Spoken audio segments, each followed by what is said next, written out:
नमस्कार दोस्तों, क्या इजराइल और ईरान का जो संघर्ष है अब किस दिशा में जाने वाला है? क्या जो मिडिल ईस्ट वाला क्षेत्र है उसमें भयंकर तबाही आने वाली है? अब ये अनुमान लगाए जा रहे हैं। ट्रंप का जो ट्वीट आया 17 जून को सुबह 4 बजे एक ट्वीट किया। इसमें इन्होंने कहा कि तेहरान के लोग तेहरान को इमीडिएटली छोड़कर चले जाएं या किसी सेफ स्थान पर पहुंच जाएं, तेहरान को खाली कर दें। इस तरीके से इनका ट्वीट आता कि Iran should have signed the deal, I told them to sign. उन्होंने कहा कि मैंने कई बार ईरान से कहा कि जो न्यूक्लियर वाली डील है वो कर लो, लेकिन ईरान है जो मानने को तैयार है ही नहीं। इन्होंने कहा कि Iran can not be have a nuclear weapon, यानी कि ईरान के पास न्यूक्लियर वेपन कभी हो ही नहीं सकता। यानी कि अब इस बात पर आ गए कि ईरान को कभी न्यूक्लियर वेपन हम ना ही बनाने देंगे, ना ही ईरान के पास अब कभी न्यूक्लियर वेपन आने वाला है। इस तरीके से अब जो पूरी जंग है वो ईरान को इस बात पर राजी करने पर टिकी हुई है कि ईरान अगर मानता है कि न्यूक्लियर वेपन कभी भी नहीं बनाएंगे तो ये जंग रुकने वाली है, नहीं तो ये जंग चलने वाली है। और ये कह रहे हैं कि तेहरान को खाली कर दो।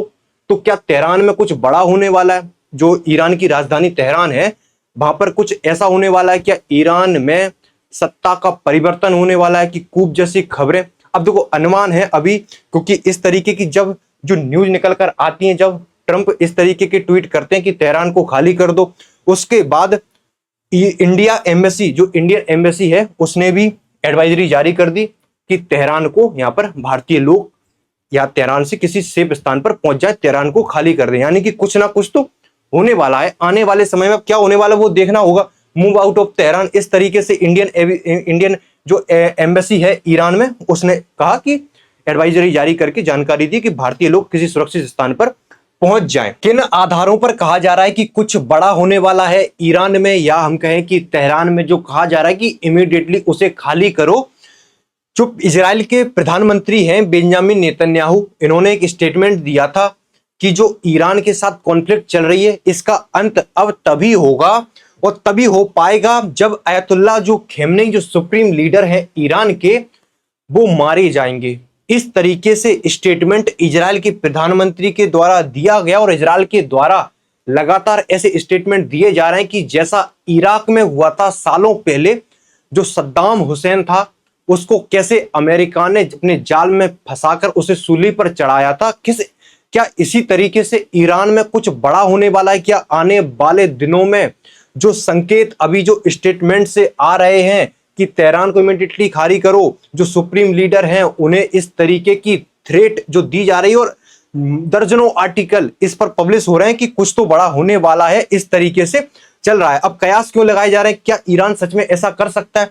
क्या सुप्रीम लीडर ईरान के, इन्हें मारना ईरान के लिए, इजराइल के लिए संभव है?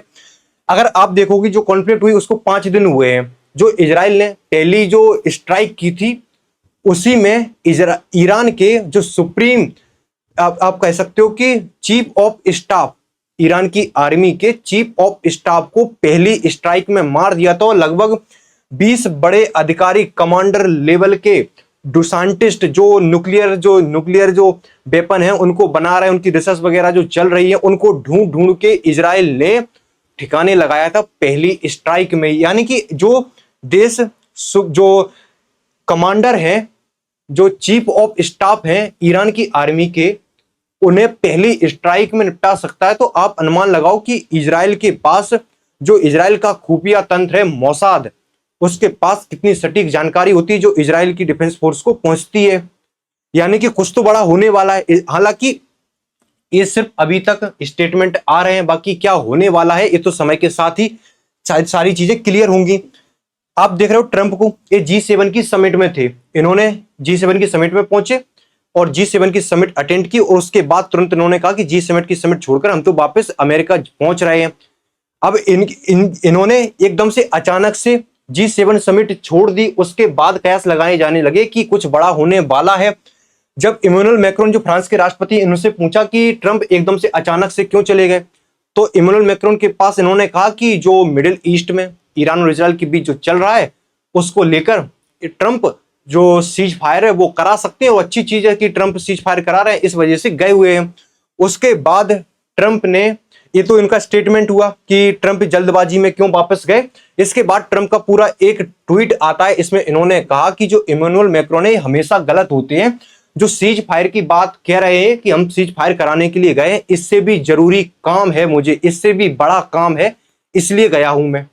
यानी कि सीज फायर की बात इन्होंने नकार दी कि सीज फायर के लिए मैं नहीं गया।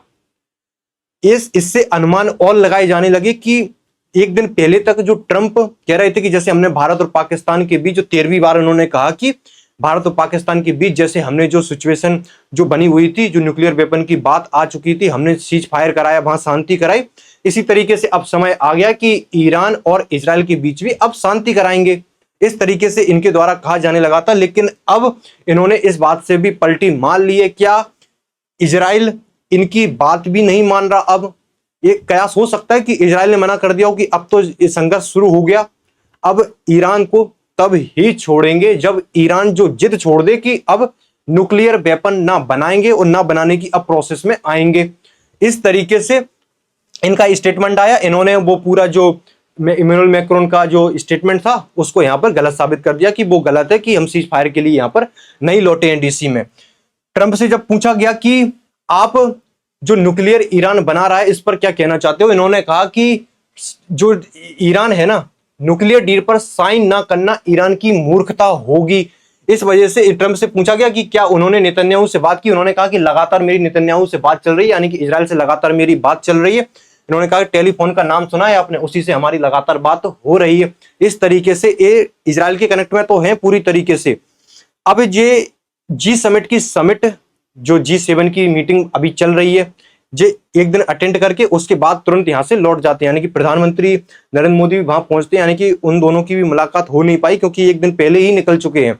इस वजह से ईरान के साथ परमाणु समझौते पर जल्द ही हस्ताक्षर हो जाएंगे, इस तरीके का इन्होंने दावा कर दिया।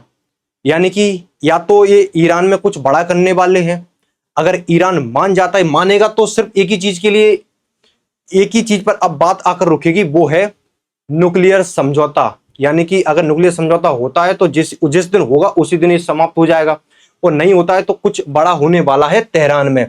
इजराइल ने स्ट्राइक की है, इजराइल की आप स्ट्राइक देख रही हो लगातार। इस बार इजराइल ने जो कल स्ट्राइक की, जो 16 जून की खबर है, 16 जून को जो न्यूज चैनल है, नेशनल न्यूज चैनल है ईरान का, इजराइल ने यहां पर एक गोला दाग दिया। क्योंकि जैसे आपने इंडिया और पाकिस्तान के जो कॉन्फ्लिक्ट में देखा था कि कैसे अपने देश को बड़ा चढ़ाकर दिखाना, इसी तरीके से ये अपने देश को, ईरान को बढ़िया से बड़ा चढ़ाकर दिखा रही थी और इजराइल के बारे में बोल रही थी। तो इजराइल ने बता दिया कि ये जो नैरेटिव सेट किया जाता ये नहीं चलने वाला। इस तरीके से ईरान में इजराइल के बीच सिचुएशन बनी हुई है। G7 में इतने देश पहुंचे हुए हैं और कहीं कहा जा रहा था कि ईरान और इजराइल का मुद्दा वहां पर उठाया जाएगा, इसको लेकर एक प्रस्ताव भी आने वाला था, लेकिन ट्रंप ने इस पर साइन करने से मना कर दिया। इस तरीके की सिचुएशन बनी हुई है। आप देख सकते हो कि जो इतने देश G7 की समिट में अभी पहुंचे हुए हैं, ट्रंप वहां से निकल चुके हैं। किन मुद्दों पर बातचीत होनी है? वैश्विक सुरक्षा कूटनीति को मजबूत करना, यानी जो इजराइल और ईरान और रूस और यूक्रेन का युद्ध चल रहा है, इस पर बातचीत होनी थी। लेकिन बातचीत अब जब अमेरिका ही इस चीज से निकल गया है तो बातचीत का वैसे भी कोई महत्व यहां पर बनता नहीं है। जो मोसाद है, आप मोसाद को देख रहे हो, इजराइल में फिलहाल 3 इंटेलिजेंस काम करती हैं। जो अभी जो न्यूज निकल कर आ रही है जिसमें ईरान ने मोसाद के हेडक्वार्टर पर मिसाइल दाग दी। अभी कितनी पुख्ता जानकारी है, अभी इजराइल ने इस चीज को डिनाई कर दिया, लेकिन ईरान ने अपनी तरफ से क्लेम किया है कि मोसाद के हेडक्वार्टर पर हमने मिसाइल दागी है। इस समय जो 3 इंटेलिजेंस इजराइल में काम करती है, एक मोसाद है, एक सिनबेट है और एक अमन है। जो मोसाद है वो तो अंतरराष्ट्रीय काम देखती है, नहीं विदेशी देशों में अपने मिशन वगैरह, जासूसी वगैरह, ये मोसाद का काम है।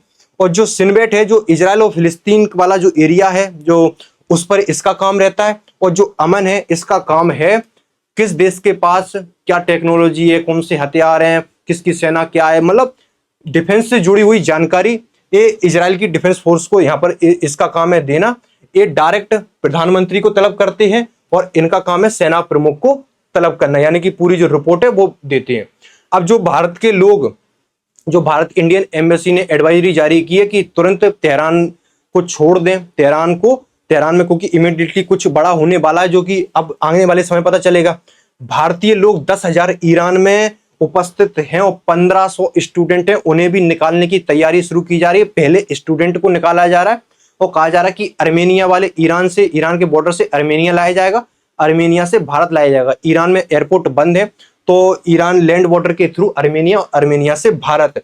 इजराइल में भी 32,000 भारतीय रहते हैं और भारतीय मूल के जो यहूदी हैं वो 85,000 हैं। तो इजराइल में फिलहाल इस तरीके की कोई एडवाइजरी नहीं है। एडवाइजरी जो जारी की गई है वो ईरान के लिए ही फिलहाल की गई है। ईरान ने जो कहा कि हमने मोसाद पर जो मिसाइल दागी है, इन्होंने कहा कि एक जो हमने मिसाइल दागी है ना, इसे इजराइल ट्रेस ही नहीं कर पाएगा। किस तरीके से, इसका पता लगाना ही मुश्किल है, क्योंकि एक नई मिसाइल है, इसका जो हमने इस्तेमाल किया है कोई भी डिफेंस सिस्टम इसका पता नहीं लगा सकता। ईरान ने ऐसा दावा किया। जो हमले में मिसाइल दागी गई है इसे ट्रैक या इंटरसेप्ट नहीं किया जा सकता। कई लेयर वाले जो इजराइल में जो डिफेंस सिस्टम लगे हुए हैं इसको भेदने में सफल नहीं हो पाएंगे। इस तरीके से ईरान ने कहा कि और इस मिसाइल से अब लगातार हमले होते रहेंगे, हम सरप्राइज करते रहेंगे। इस तरीके से ईरान को ये सिचुएशन बनी हुई है। अब आने वाले 2 से 3 दिन, या तो आज रात में कुछ हो सकता है बड़ा, ट्रंप वॉशिंगटन डीसी पहुंच चुके हैं, आने वाले 2-3 दिन या आज रात को कुछ बड़ा होने वाला है। या तो ईरान जो डील है, न्यूक्लियर वाली डील है, उसको मानने के लिए यहां पर मान जाता है, या फिर ऐसा भी हो सकता है कि क्या ईरान न्यूक्लियर टेस्ट करने वाला है। तो संभावनाएं बहुत सारी हैं, कुछ भी हो सकता है, क्योंकि न्यूक्लियर टेस्ट कर दिया अगर ईरान ने यहाँ पर तो भी मामला सब शांत हो जाएगा, क्योंकि फिर न्यूक्लियर टेस्ट हो गया उसके बाद खत्म, उसके बाद तुम ईरान को छेड़ नहीं सकते। फिर अब जो सिचुएशन है वो धीरे धीरे सारी चीजें क्लियर होंगी। ये अपडेट थी, जैसे कोई न्यू अपडेट आती आपको मैं देता रहूंगा। फिर मुलाकात होगी आपसे नेक्स्ट सेशन में। Thank you so much.